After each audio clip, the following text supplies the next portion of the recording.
Hello everyone, and welcome to the capstone. My name is Bob Niels, your instructor. Let's talk about a few things when it comes to the capstone. First, we'll talk about what is this class, the project in which you're going to be doing, the deliverables throughout the class, how to succeed, how to not succeed, how you will be graded, getting fired, and the peer review, uh, your makeup of your team, and how we get started. Okay? This should kind of replace a little bit of what we would talk about in the classroom if we were getting started. So if there comes a time that you need to be able to listen to this, or if you missed the class, or we had to move the class, that's what this video is for. Okay? This will get us started to the point that at least still need to introduce your teams, and hopefully you'll have an opportunity to ask questions before we move on. All right, so let's kind of get started.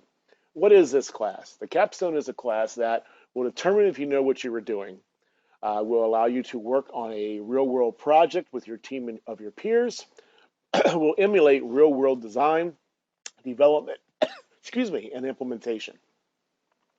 So what do I mean by that? The goal is that now that you've gone through the curriculum, that you're now ready to graduate, that you're ready to go out and face the real world. For some of you, you've already been doing that. You're doing that through your co-op and in some cases, permanent placement jobs. What I wanted to do as the program chair is to ensure that you are ready. If you're not ready, then I'm not going to graduate you. If you are ready, then let's get going. Get out there and start making money and start your career. That's what you came here for, and that's what I want to see everybody do. I want to hear everybody's success stories down the road. So it's to monitor that. It's to put you in that kind of situation. You're going to be working on a real world project. This real world project is something that you guys are going to come up with, not me. Each team will come up with. I give you time to figure that out. You will present that. I'll give you feedback, and then you'll kind of go from there. We'll talk about the project here in a few minutes. You're going to do that with a team of your peers. So these teams are the people who signed up for this class. I then put these teams together myself, and we'll talk about that a little bit later on too. Hopefully, it kind of emulates a real-world design, development, and implementation. We want to say project for you, something that you would probably do in the real world on a business. I mean, not as sophisticated as a business, but for the most part, it will allow you to go through the process of developing something piece by piece. All right, that's what we're doing this semester. The project. I get a lot of questions about the project, and I'm sure you may have a lot more even after this video, but let's at least talk about a little bit what I'm looking for here. Each team will work the first 2 weeks of the class to find a feasible project, okay? Meaning you're going to go out and find a project. Usually what teams do is they sit down after we get done here, and they find out the team, and they sit down, introduce one another, exchange pleasantries, shake hands, or fist bumps, or whatever, air high fives, and start the process of brainstorming different ideas, okay? A feasible project is one that you can do, but will have the scope of something that will take up to 280 hours. That is basically about 7 weeks, 10 hours a week of each person in your group. If you have a smaller group, reduce it. So basically 7 weeks times 3, 21 times 10, 210 hours. So I'll be looking for projects that I feel should take you that much time. So if you come to me with a project that doesn't really have a lot of substance to it, I'm going to say no. Not to trying to be mean, but you don't have enough there. Okay. If you come to me with a project that basically is going to solve world hunger and you're not trying to get it done in 7 weeks, I will say no also. We'll work together. I will work with you to try to help you finalize your project. I'm here to help you, but so don't take anything I say back personally. I'm trying to get everybody to work on a project that's similar in scope, okay? How can you figure that out on your own? I mean, you'll know. I mean, something like this should, be of, if it's a web-based application, it should have a pretty sophisticated database, 20, 30 tables to it. It should have probably, 30 different web pages to it or so on. It should be of substance, okay? Not just something you can put together in less than a week. Again, I won't allow you to do that, but two, that's what you need to be looking for. The project can be for anything. It can be anything that you're looking for. As you're sitting there brainstorming, it could be for a business, a nonprofit, your place of work, your church, your friends, or whatever. It could be for the masses. You just need to make sure that if it's for the masses, that you can still collect requirements. Okay. So a lot of people do stuff for their work. A lot of people do stuff for nonprofits. A lot of people do stuff for small businesses that they know of or maybe own. It's amazing what people come up with, okay? But nobody's had a hard time finding a project ever in this thing. Any project will require you to obtain requirements. So when you sit back and you look at your projects, you need to make sure you can obtain requirements. What does that mean? That means you'll be able to sit down and interview people to get their knowledge, their requirements. So if you're doing it for a business, who are you going to talk to to get the requirements? If you're doing it for a nonprofit, same thing. If you're doing it for the masses, maybe you're developing the next Facebook, you will be required to get a focus group together who would utilize this next Facebook and be able to tell you what they like to see in it and so on and so on. And you need to document that and you'll actually present that. Make sense? So how do you get started? So it is recommended when you first working with your team to brainstorm ideas and then consider the feasibility each to find the best fit. So I like seeing people, sit down and think about maybe 2 or 3 different options, and then spending the next couple of weeks doing due diligence, basically a feasibility study. Can we get this done? Does it meet the scope details that I just provided you? Can I get the requirements? Is it a good idea? Is it something fun and something that you want to do? The goal here is to have a little bit of fun this semester with this. And so working on a project that's of interest to you is makes it a little bit more interesting. People who are working, I've seen over time, people working on projects that don't interest them, they have a hard time staying motivated through the entire semester. On the opposite side, people who find projects they really like, maybe they're doing it for somebody, something, some nonprofit, they really work hard on it. At the end, they have something. And in some cases, the people that you're doing this for end up using this piece of software that you actually developed for them. The deliverables. Throughout the semester, there'll be different deliverables. For the most part, most of them are padded up front. So the first deliverable is going to be your idea paper, okay? You're going to come up with your idea. Over the next 2 weeks, you and I will collaborate, you and your team, I should say, and I will collaborate on your ideas. You're going to come up with some ideas, maybe throw a couple my way so I can give you some feedback, and you're going to go perfect these ideas. You will then put together a slideshow in which I will provide you with a template for. This sits back and basically defines your idea and why it's a good idea and what your goals are and so on and so on. Okay, you're going to do that to a good portion of the entire class, and so other people can ask you questions too. You're going to present requirements and how they gathered them and how you gathered them to a portion of the entire class. And once your idea has been approved, you go get the requirements from the people, like again, who you'll interview and so on. You'll come back, put together a presentation on what the requirements were, what you found, and you're going to document. You're going to give me a requirements document, and you're going to do a presentation to a portion or the entire class. Once your requirements have been approved, you go design your solution. Basically, the design document includes what your database is going to look like, what some of your prototypes will look like, and maybe the architecture of this whole piece. You're not going to present that, but you will provide that document to me by its due date. Once those are finished, you're probably going to have 7 to 8 weeks left of the course, basically 2 months to develop your project. You will be then left alone for the most part to go develop. You will provide me, I should have that on here too, you will provide me a project plan telling me exactly who's doing what and what everybody is responsible for. And we'll talk about that as we get to that point within the class. Everybody needs to take accountability. Everybody has to have a plan, and everybody has to have something to work on, okay?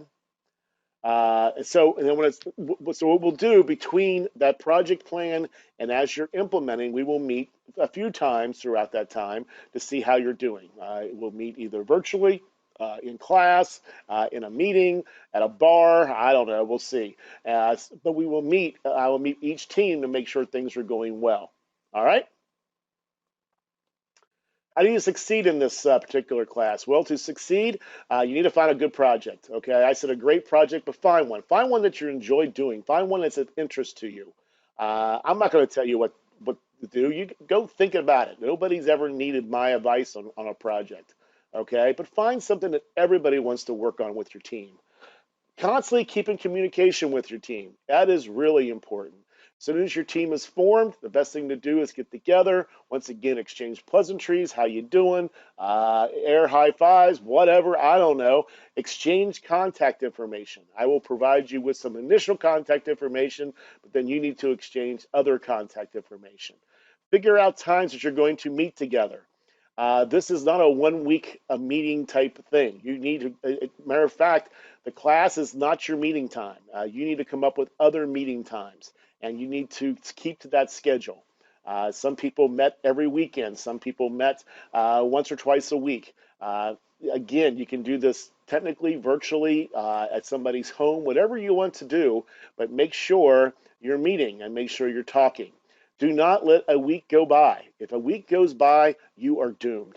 If a week goes by and you have no progress, you are doomed. I'm going to say that one more time. If a week goes by and there's no progress and you have not talked to each other, you are doomed, okay? This is supposed to be a project that takes you 10 hours a week. Keep working on it. Keep communicating it. There's going to be some weeks, of course, will be busier than others, but for the most part, keep communicating. I hate hearing that we haven't talked to each other the last couple weeks, and he didn't talk to me, and she didn't talk to me, and I tried to talk to people. I sent out an email. It didn't really, nobody ever responded, and I don't know what we're doing, and we haven't done anything in 2 weeks, and oh my God. And everybody's blaming everybody, and don't do that. Just talk to each other, work together. There's plenty of time to get this done, yet there's not a lot of time to get it done. You get my ideas here? Okay? If you find you're having some major issues, technical issues, I won't help you technically, but if you find that you're running into some issues, some technical issues, some personnel issues, some user issues, whatever, please talk to me as soon as you can. Don't wait till the last second. And I've had situations where I walked into the final day of presentation and all of a sudden I heard, oh my, we had all kinds of issues. And so they were lying to me all the way through. Oh, everything's fine, Bob. Everything's fine, Bob. And no, it wasn't fine. That's silliness. I want you all to pass. I want you all to do well. If you're having issues, I want to hear about them. I want to hear about them as soon as possible so I can help you. All right? I'm not going to get you out of things, but I'm going to help you get yourself refocused and get yourself back to what you need to be doing. Does that make sense? So once again, when you come across issues, do not hide them. Because sooner or later, it's going to rear its ugly head, probably on the last night where the presentations are. And next thing you know, your entire team just failed, and you got to take the capstone again to be able to graduate. And I really don't want you to do that. Okay? How not to succeed? Well, it's almost the opposite, but let's go with that. Find a boring project, or find a project that only one person in your team really likes to do when nobody else wants to do it. So find a good project that everybody could enjoy, okay?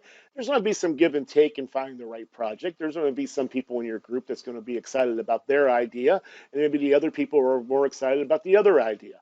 There's give and take, okay? Don't get mad at that. Just come to a consensus and go with it. But hopefully enjoy the project you're working on. Never come to a true consensus on the project. I shouldn't say never. Come to a true consensus on the. Oh, I'm sorry. That's to not succeed. I got this thing all backwards. Never come to a true consensus on the project. Everybody, don't walk away mad. Figure out what you should be doing so everybody has a little bit of input. Don't communicate well. All of a sudden, let weeks go by. Yeah. Don't plan your attack of completion. Meaning, don't make a project plan. Don't think about how we're going to get this done. Just kind of let the thing go and hope that the next person's doing it. Yeah, you'll fail because of that big time. Let a week go by without progress. Doesn't take much. Once a week goes by, 2 weeks goes by. Once 2 weeks goes by, a month goes by. Next thing you know, nothing's been done, and there's really no saving you at that point in time. And don't communicate with me. Just let me sit out there and not know what you're doing, and all of a sudden at the end you're telling me about all the issues and all your excuses and everything else that goes with it. Please don't do that, all right? Do your best. Stay focused and stay going. And if you do a little bit each week, this becomes a fun project that's not going to be overtaxing for anybody. What will your grade be based on? Well, you're going to be based on each deliverable. Every deliverable has a point system to it. If you go look at the syllabus, you'll see the rubric for each of the deliverables, okay? There will be a final grade for each deliverable, and there'll be a final team grade. However, at the end of each, so even though there's a team grade, doesn't mean that everybody on the team gets the same grade. At the end of the semester, you will be asked to do a peer evaluation. If you did more than everybody else, your grade might be bumped up. If you didn't do anything or far less than everybody else, your grade could potentially be severely impacted and potentially fail the course. If all of a sudden I'm seeing 3 evaluations saying that Bob didn't do a daggone thing, he never came to meetings and never showed up, he didn't do anything, he didn't do anything he was supposed to, and I had to take over his work, the peer evaluations will show that, and your final grade will reflect that big time. So don't let that happen. You must be part of a team, and you must be doing equal amount of work that everybody else is doing. And let me say this one other thing. It's very important that everybody on the team allows everybody on the team to do an equal amount of work. I don't need any hotshots out there saying I'll do it all. That has never worked in this class, and it never will. So I'll do it all. I'll just do everything. I don't care what you people are doing. I don't like you anyway. I don't like how you work. I don't care about that. If you're going to do that, you're just as bad as the person who didn't do anything at all. So everybody needs to work as a team. Getting fired. Yes, you can get fired from your team. Members can be fired from the team at any point during the semester. If a member is not pulling their weight, for lack of a better term, the team can start the process for a member to be fired at any time throughout the semester. Now, just because you come to me and say, hey, fire Bob, doesn't mean that's going to happen. Your instructor, myself, will now start a kind of an investigation, bring Bob in and talk to him, like what's going on. And we'll try to figure out what's causing the issues. If it can be, fixed, we'll get it fixed. And if we can move on successfully and everybody is happy about it, we'll do that. Okay. I don't want to see anybody fail. I don't want to see anybody get fired. However, if you're not doing anything, you're not pulling your weight, and you're just causing stress for the rest of your team, you can be fired. And if that's the case, you'll be asked to withdraw. And if you don't withdraw, you'll just fail the class. It's up to you. But once you're determined that you're fired, and it takes a lot to get there. Has it happened? Yes, I've been teaching this class for quite a while. I would say about 3 people in the hundreds of people and the hundreds of teams that we have had now in Capstone have been fired, and rightly so, and they know it. And they couldn't even argue the situation. They basically went AWOL on their team and didn't do anything. That's all it takes, okay? And the team was better off without you. All right?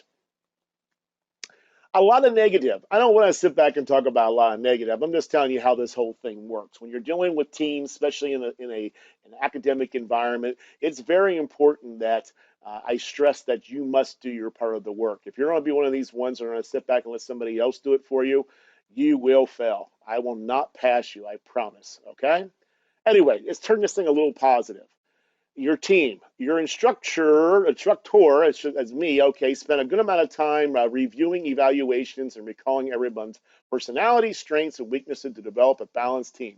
So the instructor, myself in this case, basically looked at every one of your evaluations, and I pretty much know every one of you, and so I know which some of your strengths and weaknesses are, and so on. So what I did is I went through and looked at everybody to come up with a very balanced approach, okay? Meaning I try to put people on teams that if they were weak in one place, another team member was strong in another place, and so on and so on, okay? I used to let members pick their own teams. That was a disaster. That was like little Bobby not getting picked for the baseball team. And at the end, I guess I'll take him. And so that was a disaster, and it never really worked. And we had really strong teams and we had really weak teams, and that's not what this is supposed to be for. So I took over the process of putting the teams together. Ever since I did, I'll very proudly say there hasn't been anybody who has not succeeded. Okay, so please don't be the first one. All right. Once you are placed on your team, you are now a member. You can't change. Okay, it will take an act of God for me to change putting you from one team to another. If you feel it's absolutely necessary, you could come talk to me about it. But once again, it will be an act of God. Okay? Don't come to me and say, "Oh, I don't really like this person." I don't care. That's life, right?